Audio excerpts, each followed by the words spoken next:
Yo, what is going on, guys? My name's Random Machine, and today, guys, I've got you another, of course, Call of Duty Black Ops 3 tips and trick video back on the channel. Now today, guys, what we've got for you on the channel today is a video on how to use melee weapons effectively in, of course, Call of Duty Black Ops 3. And before I get into the video, I'm going to say this is mainly for the people who want to grind out for dark matter, like get the challenges for the knife and everything, because in this gameplay in the background, it kind of teaches you how to go on streaks quite easy with a knife, but yet again, I'm using the Malice. So I got this, and I used this in the gameplay in the background because the Malice, you know, it's a new weapon. A lot of people like seeing gameplay with the new weapons because they don't have gameplay of the Malice on my channel yet, of a new weapon, which is the Malice.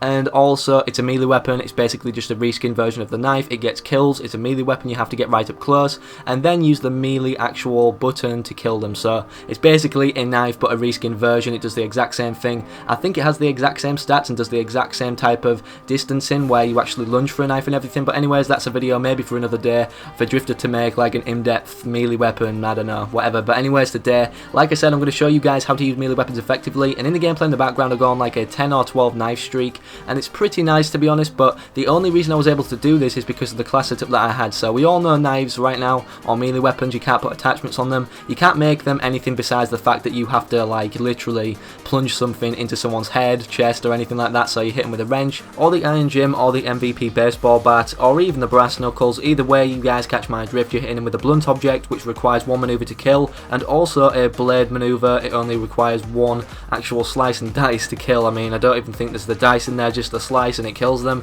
So you guys get the point. You have to get it really close. It's kind of hard to do that in this game because of the new movement system, where people, if you're really up close anyways, and they think, oh my god, someone's going to knife me, they can just jump in the air, and you won't be able to kill them as easy in the same situation of where they were only placed on the ground and not in the air. So you guys get the drift of it. You don't really want to be making too much like noise or dragging too much attention towards you, and the perks I've got to aid this are sneaky perks, which are Blast Suppressor, Dead Silence, and Ghost. Now Ghost in itself, I mean, obviously keeping you off the radar. Dead Silence, you can't hear your footsteps. I mean, you can if you have awareness and you put Super Crunch on the options menu. If you have a headset, you can definitely hear it, but it's minimalized compared to the actual elephant stomping that you would usually have if you did not have Dead Silence. And also Blast Suppressor, I mean, if you want to be sneaky, you don't really want to be heard like, you know, flying around the map, let alone walking around the map. So hearing other people's like charging packs of their thrust jumping is vital, as well as keeping yours as minimalized to their ears as possible, which is why Blast Suppressor is really important, because obviously then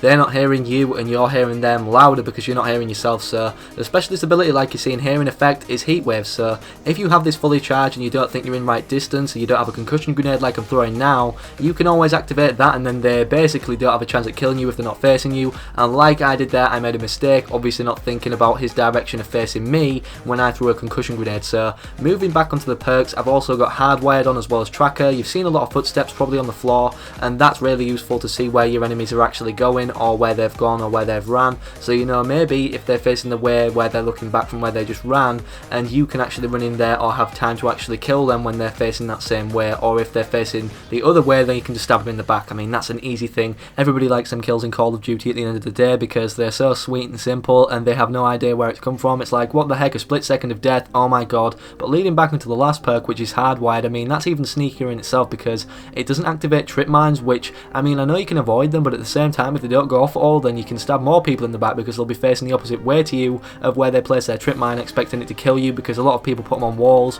which are kind of unavoidable if they're triggered. But obviously, if they're not triggered, I mean, there's no freaking way that they'd expect anything to come behind them, especially a knife or a punch in the back from a blunt object or a blade in the back, like I just said. So the final tip I want to give you guys in this video is mainly to do with the Bloodthirsty challenges of obviously getting the knife or any melee weapon gold, and that's obviously the score streak selection. Now a lot of you guys will be like, well, these are all lethal, but these get you out of a lot of tricky situations. I mean, if there's a vast area of enemies where a lot of them are obviously, then you can clear them out with a Hellstorm. The Talons like your Guardian Angel, and then the Cerberus, it's just like that again, but obviously it's patrolling other areas of the map if you're not controlling it, and I'm not controlling it in this case in the gameplay in the background. So anyways, hopefully you guys enjoyed. These kill streaks or score streaks can really help you out in tough situations. I think it will have won or twice in this video, but I'm not sure. But anyways, thank you all for watching. I'll avoid your faces.